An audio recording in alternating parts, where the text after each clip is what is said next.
In his earlier talk, The Gilded Age of Societal Surveillance, former NSA senior executive and whistleblower Thomas Drake examined the implications for information security and the challenges faced by industry in the digital age against the backdrop of massive data collection, advanced persistent threats, covert exploits, insecure designs, and the commoditization of personal level privacy. So join us now for a live Q&A session moderated by former MI5 intelligence officer Annie Machon.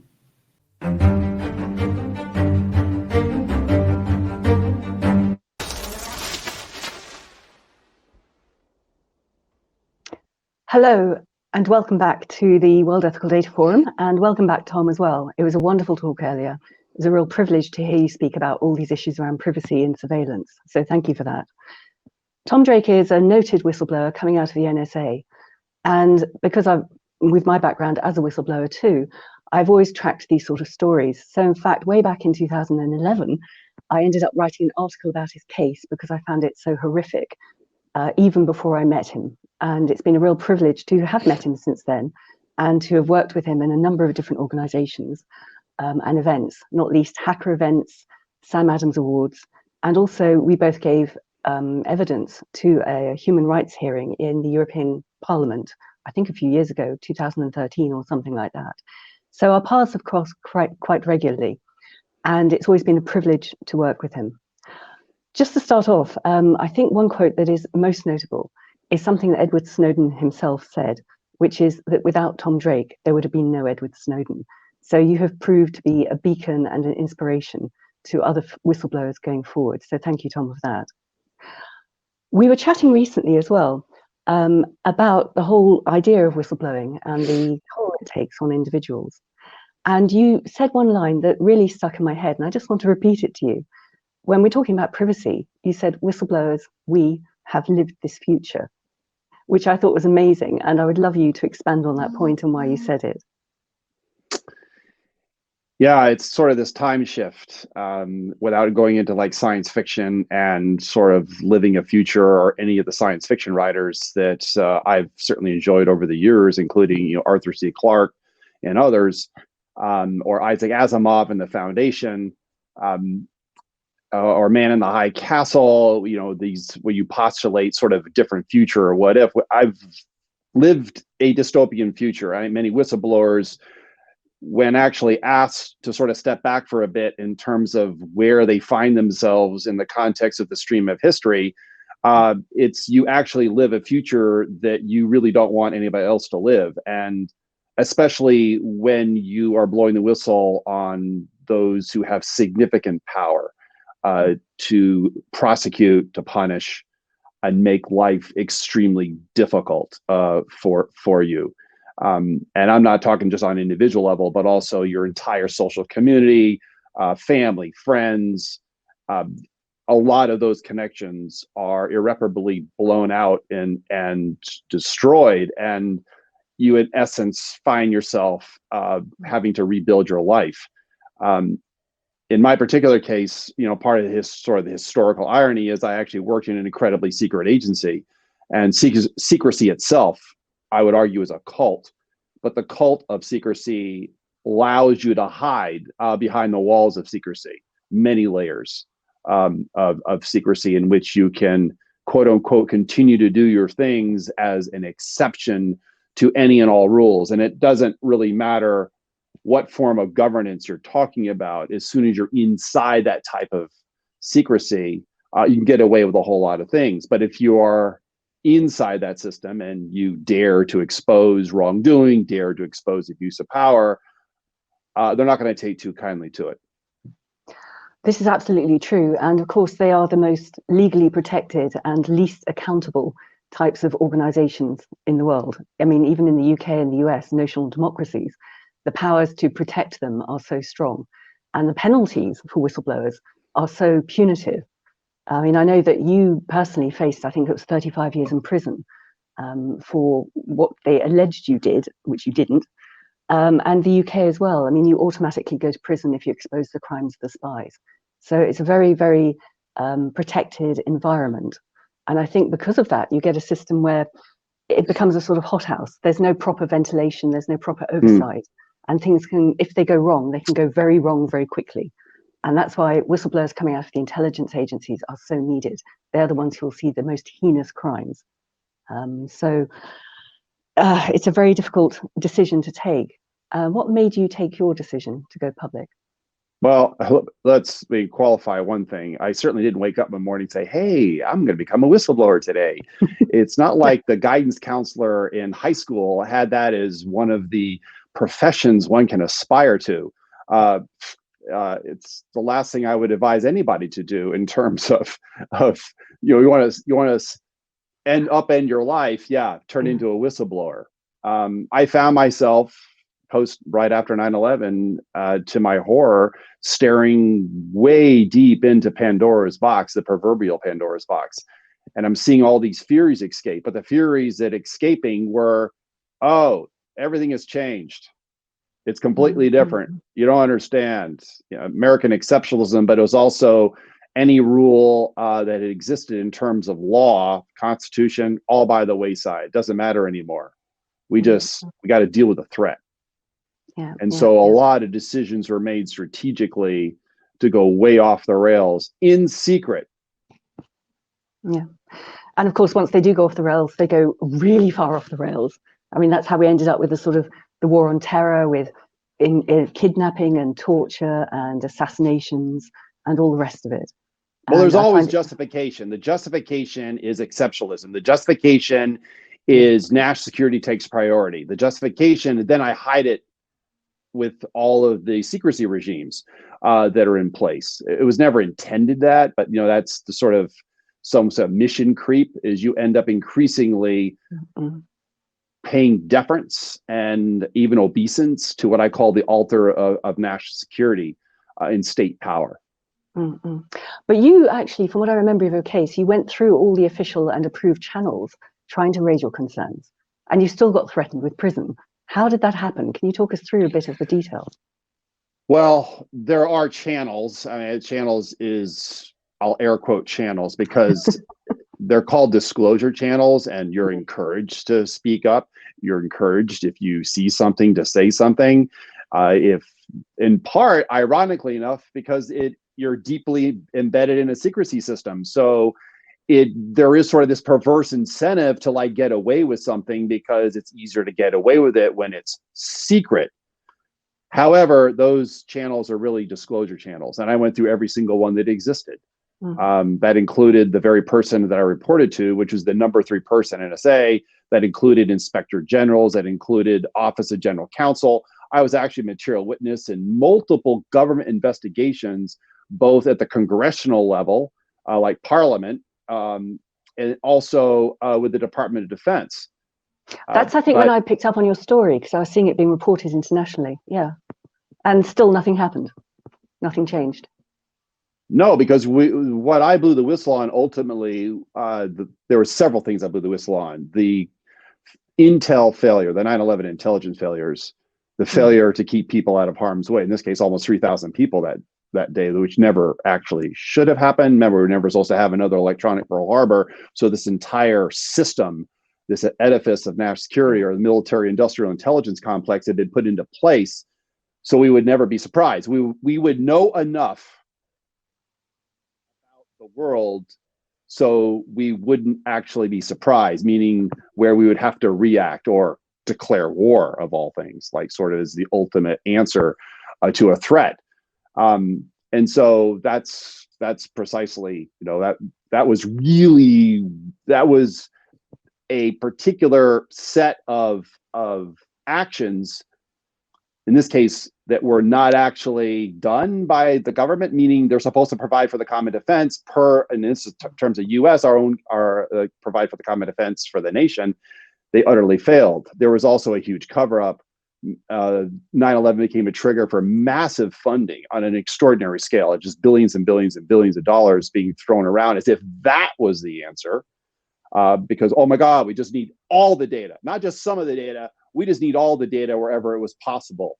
So you have this perverse, again, hoarding complex. We just need all the data. It doesn't matter how we get it. Doesn't matter how we acquire it.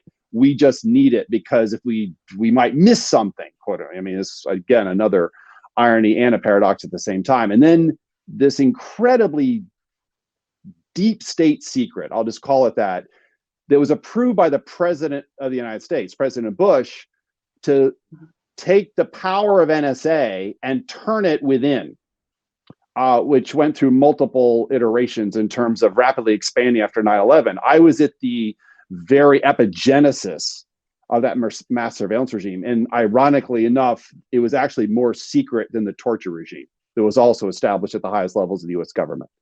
This is where we just went completely off the rails. Yeah, yeah. And the UK went helter-skelter down the same moral slide at the same time. And of course, the UK was the one, it was MI6 particularly, the Foreign Intelligence Agency, that provided the fake intelligence to take our countries into war. If they hadn't done that, we wouldn't have gone into Iraq, and we would have seen this sort of blowback that's been going on ever since, with the rise of Al-Qaeda and the attacks, and with the rise of ISIS and the attacks. So you could easily argue, Annie, that it was our own response. I mean, just incredibly disastrous response. I mean, hundreds of thousands of people have we don't know the full number of people actually killed, murdered, never mind far more people displaced. It's just an historical tragedy of major proportions, and it was never necessary. Iraq had nothing to do with 9/11, leaving all kind of conspiracy theorizing and postulations being promoted by the Cheneys of the world. They were looking for an excuse, and in part, it just became a perverse. It was very perverse and even pathological. You're talking about sort of psychopathy, to use that term, on a world scale. We have enemies. Even if we don't, we're just going to make them an enemy, and we're just going to beat them. We're just going to punish them. It's blast, fire, and fragmentation. That's the best answer to 9/11. Well, it's also it's perfect to have an ongoing enemy, because it keeps the military industrial surveillance complex going, of course. So despite what happened in Iraq, then of course they go and redo it in places like Libya, which is a basket case now. It's appalling. Completely. And they try to do the same thing in Syria, all on the same sort of basis. And then governments and corporations wonder why there's a breakdown of trust between us and what we're told in the media. It's crazy. So yeah, it's a mess.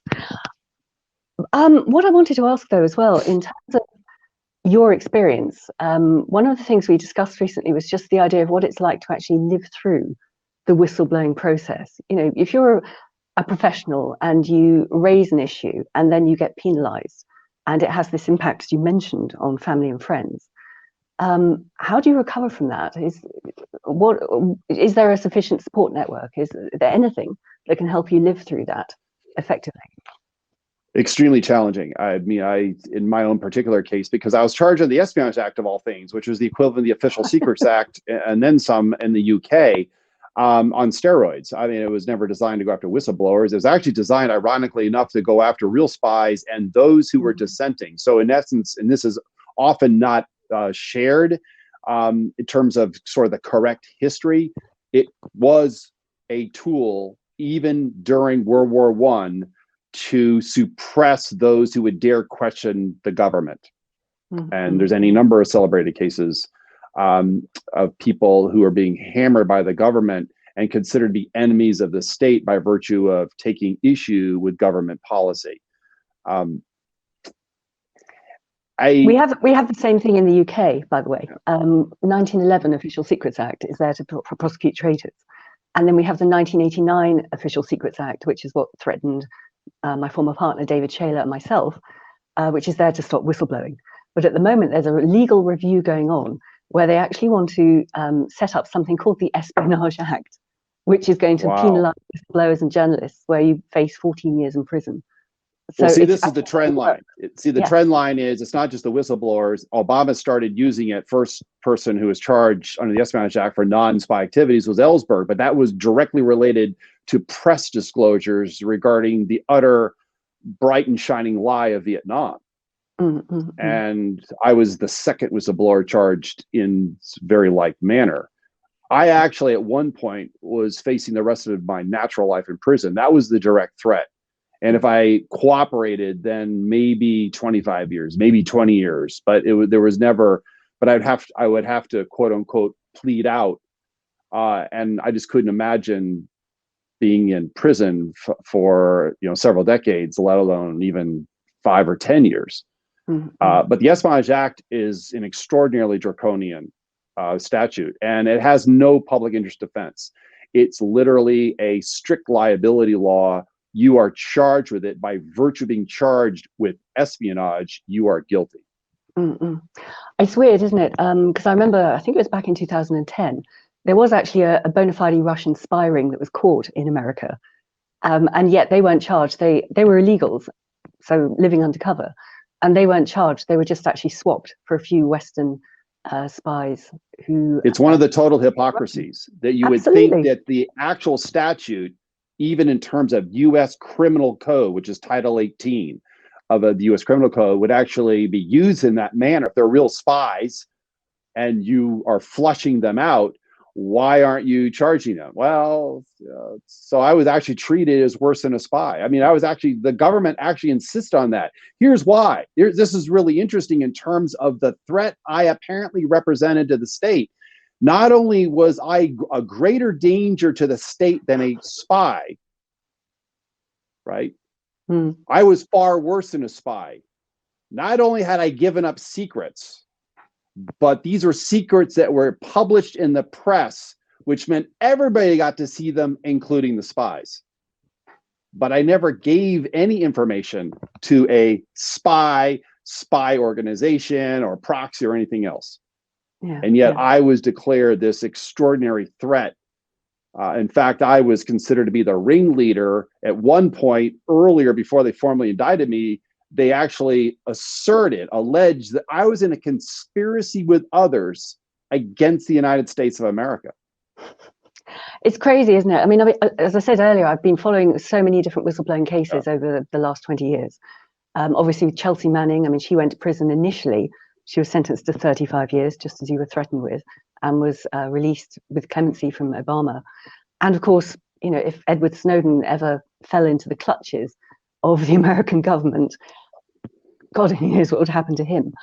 No, here's another irony. I mean, I used to fly missions on RC-135s and electronic warfare, during the latter years of the Cold War along the borders of what we used to call denied territory, including the Soviet Union, Eastern Warsaw Pact nations, as well as others. And it was peace through strength, right? And I just find it incredibly ironic that he's actually far safer residing in Russia than anywhere else. In fact, I think even he had no intent on staying in Russia or living in Russia. He was actually headed to at least South Latin America, South America. By all indications, we know that there was an actual seat on a plane. We know all that, right? But then he got hung up. He didn't have proper papers. The government, revoked his passport, so he could no longer travel. I mean, my passport was revoked. Sort of this weird parallel reverse where I even couldn't leave the local area without special permission from the government. And the government, with pre-trial, even post-trial parole officers, but I couldn't even leave the local area without permission, and the government had right of first refusal. Wow. I remember way back in the 1990s when David Shaler and I were contemplating the whistleblowing case, and he actually took some legal advice secretly about which would be the countries that would best protect whistleblowers. So this was in 1997, and we were advised at the time that it would be America or France. How ironic is that? Very ironic. No, I'm afraid Snowden, if he ended up anywhere else, he probably not only could have been extradited, even though there's several countries that don't have extradition, like Russia. There's no extradition agreement with the U.S. per se. But I'm afraid that WEDOPs. I also used to work at what was the equivalent of it was CIA, and WEDOPs. He would have been taken out. It wouldn't have surprised me at all through some kind of mercenary proxy. So he's actually far safer in Russia than he is anywhere else. Now, people totally use that against him because, he's living in Russia. That means, I have to admit, it was a very strange experience. I was part of a very small set of people, myself, Ray McGovern, Jocelyn Radak, and Colleen Rowley, who went to Moscow in 2013. In fact, we were the first outsiders to actually meet him. His father actually showed up while we were there. And it was just, I mean, it was very European city. I mean, here we are in greater Moscow, but we're, meeting Edward Snowden under rather unusual circumstances to give him the Sam Adams Award for, integrity and intelligence. And yet this was a country in which I had listened in on with my fellow aircrew members. My particular country was East Germany, and the Stasi and the whole East German governmental structure, including military. It was like surreal. It was surreal to fly to Moscow, and yet you're out on the street with regular people. My broken Russian, right? People are fascinated. You'd be in, cafes and shops, and you just start having conversations, right? People are people wherever you are. And it was just, I was very apparent. It's like, well, maybe we should pursue a policy of peace through peace. Absolutely. And just the sense of common humanity.